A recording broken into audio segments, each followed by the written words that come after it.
يا أيها الناس إنا خلقناكم من ذكر وأنثى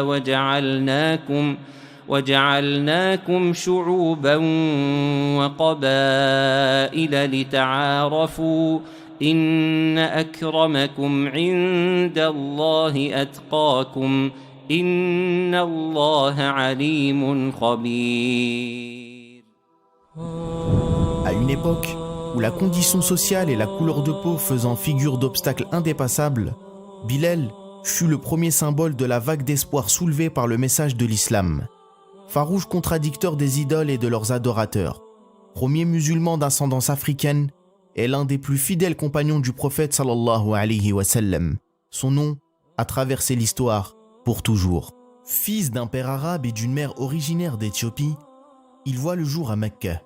Il naît dans la privation de liberté puisque ses deux parents sont esclaves et il grandit au service du terrible Umayya ibn Khalaf. Condamné au silence et souvent maltraité, il n'a alors aucun droit. Bilal était souvent battu, fouetté, privé de nourriture et de soins.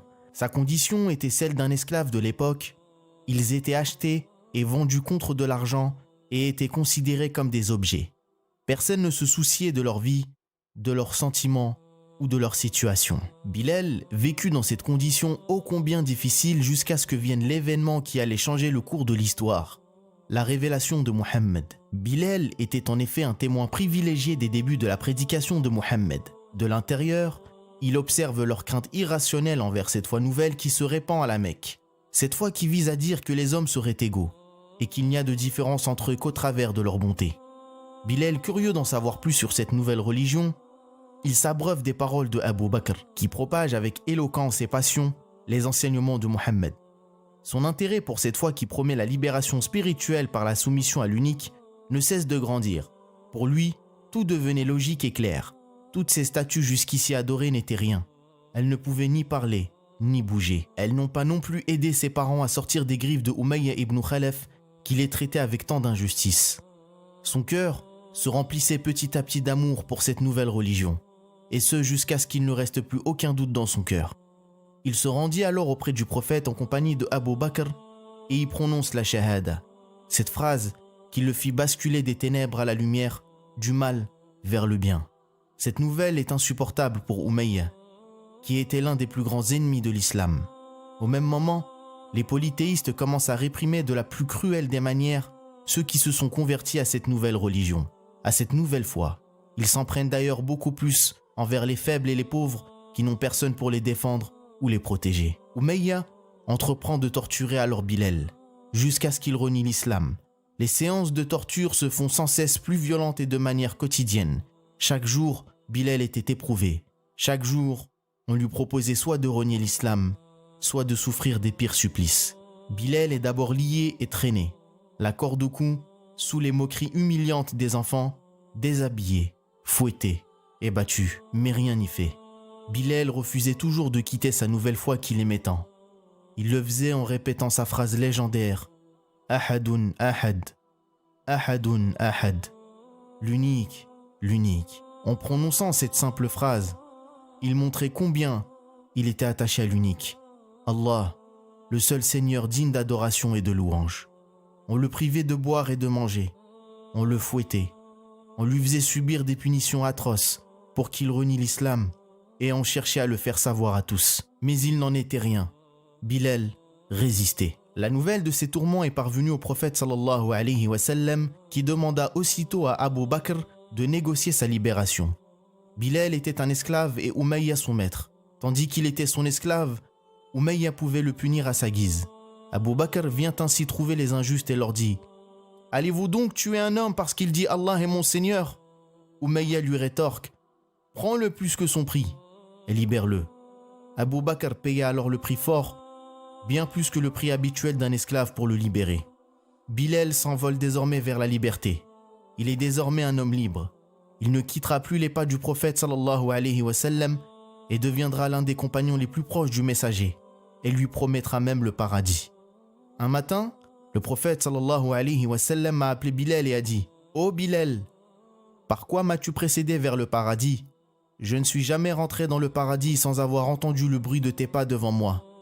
Je suis rentré cette nuit dans le paradis et j'ai entendu le bruit de tes pas. » Puis il dit à Bilal, « Par quoi m'as-tu précédé dans le paradis ?» Bilal, qu'Allah l'agrée, répondit, « Je n'ai jamais eu un besoin sans faire les ablutions et sans prier après elles 2 unités de prière. » Le prophète sallallahu alayhi wa sallam a dit alors, « C'est donc pour cela, ô Bilal. » Après que les musulmans émigrèrent pour Médine, Bilal participa aux premières et plus glorieuses batailles de l'islam. Mais c'est à Badr que Bilal put prendre sa revanche sur les injustes de Quraysh. L'armée de l'ennemi est 3 fois supérieure en nombre et compte parmi leurs rangs Umayya ibn Khalaf. Sur le champ de bataille, Bilal aperçoit son ancien maître. Alors que ce dernier les maltraitait, les voilà maintenant face à face, d'égal à égal, en train de se battre chacun pour faire triompher sa foi et sa religion. Bilal s'avance sur le champ de bataille et s'exclame, « La tête de l'idolâtrie, malheur à moi s'il m'échappe !» Et il le charge furieusement et lui fait rendre l'âme. Le symbole est fort. L'islam a redistribué les cartes. Celui qui, hier, était un puissant seigneur capable d'opprimer sans vergogne, n'est désormais plus à l'abri de la juste rétribution d'un homme qu'il considérait jusque-là comme du bétail. À Médine, alors que les 5 prières ont été instituées lors du voyage nocturne, un problème se pose rapidement. Comment appeler les croyants à la salat pour qu'ils viennent tous prier ensemble en même temps? Suite à un rêve d'un compagnon que le prophète sallallahu alayhi wa sallam interprète comme une véritable inspiration divine, le messager dévoile ensuite à Abdullah ibn Zayd, l'homme à l'origine de la suggestion, le choix du premier mu'adhin de l'islam, et dit « Enseigne l'adhan à Bilal, car il a une voix plus douce que la tienne, de son timbre agréable, mélodieux et envoûtant. Bilal appellera désormais les Médinois à la prière 5 fois par jour. »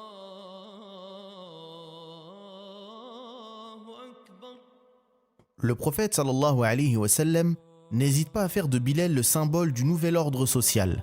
Dans la nation des musulmans, il n'y a plus de différence de couleur de peau ou d'origine. Tous sont égaux vis-à-vis de Dieu. Bilal était hautement respecté et considéré pour son honnêteté et son intégrité. Il était quelqu'un de confiance au point où on lui confie la gestion de l'argent des musulmans, ce qu'on appelle à l'époque Baytul Mal. Si le jour de la libération de Mecca est le plus grand triomphe de l'islam, il est d'une saveur particulière pour Bilal.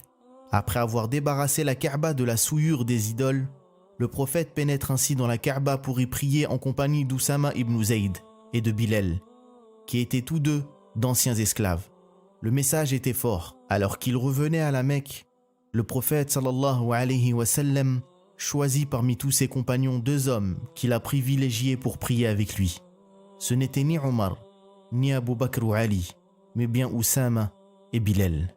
Puis le prophète sallallahu alayhi wa sallam prononce un sermon et quand vient l'heure de la salat, le messager demande à Bilal de monter sur le toit de la Kaaba pour accomplir l'adhan. Que d'émotions pour l'esclave affranchi, en cette ville qui a été le théâtre de son ancienne vie d'humiliation. En ce moment historique, l'appel à la prière résonne dans la ville la plus sainte, sans pour autant s'arrêter, depuis plus d'1 millénaire. 2 ans plus tard, l'ère prophétique touche à sa fin après la mort du messager.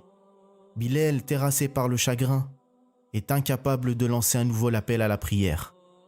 À chaque fois qu'il tente de faire l'adhan, Bilal s'effondre ainsi en larmes à la mention de Mohammed et ne parvient à terminer l'appel qu'à voix basse. Son cœur est meurtri par la perte de l'homme qu'il aimait le plus. Il a beau essayer, il n'y arrive pas, il n'y arrive plus. L'ère de Médine tout entière lui est devenue insupportable en l'absence du prophète. La ville du messager d'Allah lui fait encore trop penser à lui et son chagrin est inconsolable. Bilal demande alors l'autorisation à Abu Bakr, alors calife et chef des musulmans, de quitter Médine. Il souhaite se rendre utile aux musulmans et décide de rejoindre l'armée du Sham pour combattre sur la voie d'Allah et toujours rester utile. Il rejoint l'armée de Abu Ubaïda ibn al-Jarrah et de Khalid ibn al-Walid. Il n'accomplit plus l'adhan qu'à 2 reprises. Lorsque les musulmans ont conquis la terre bénie du Sham, face à cette éclatante victoire, tous les musulmans sont heureux. Omar ibn al-Khattab tente de convaincre le maître des mu'adhin d'accomplir le adhan à l'approche du Asr et lui dit « Les compagnons du prophète aimeraient qu'en ce jour, tu appelles à la prière comme tu le faisais autrefois. » Hésitant, Bilal finit par se laisser convaincre. On rapporte alors que personne ne vit Omar pleurer plus abondamment qu'en ce jour. Bilal s'installe avec sa femme au Chem. Il voit en songe le prophète qui le sermonne. « Quel est donc cet éloignement, Bilal ? N'est-il pas temps que tu viennes me rendre visite ?» Sans attendre, il prend aussitôt la route de Médine, sur la tombe du messager, où il est à nouveau terrassé par l'émotion. Al-Hassan al-Hussein l'implore d'accomplir l'adhan du Fajr. Bilal accepte et accomplit le adhan qui secoue tout Médine et fait même sortir les femmes de leur foyer au cœur de la nuit. Il se raconte que l'on n'a jamais vu autant de larmes parmi les habitants de Médine, nostalgiques de la présence du messager. Après cette dernière visite, Bilal ibn Rabah quitte ce monde. Sur son lit de mort, et alors que son épouse se lamente, il la rassure à ces mots. « Ne dis pas « quelle catastrophe », mais plutôt « quelle joie, car je retrouverai demain mes bien-aimés, Mohammed et ses compagnons. » En l'an 20 de l'Hégire, et cette année après la mort du meilleur des hommes, Bilal rendit ainsi l'âme à Damas. Bilal était un homme au cœur bon, et il vit très tôt que l'islam était une religion divine et parfaite. Sa bonté et son dévouement lui firent gravir tous les échelons de la société, devenant une personne respectée et honorée parmi les musulmans. Lui qu'on l'insultait jadis avec mépris dans les rues de Quraysh, lui que l'on appelait Ibn Saouda, le fils de la Noire, est devenu l'un des compagnons les plus connus, les plus respectés, mais aussi les plus aimés par les musulmans.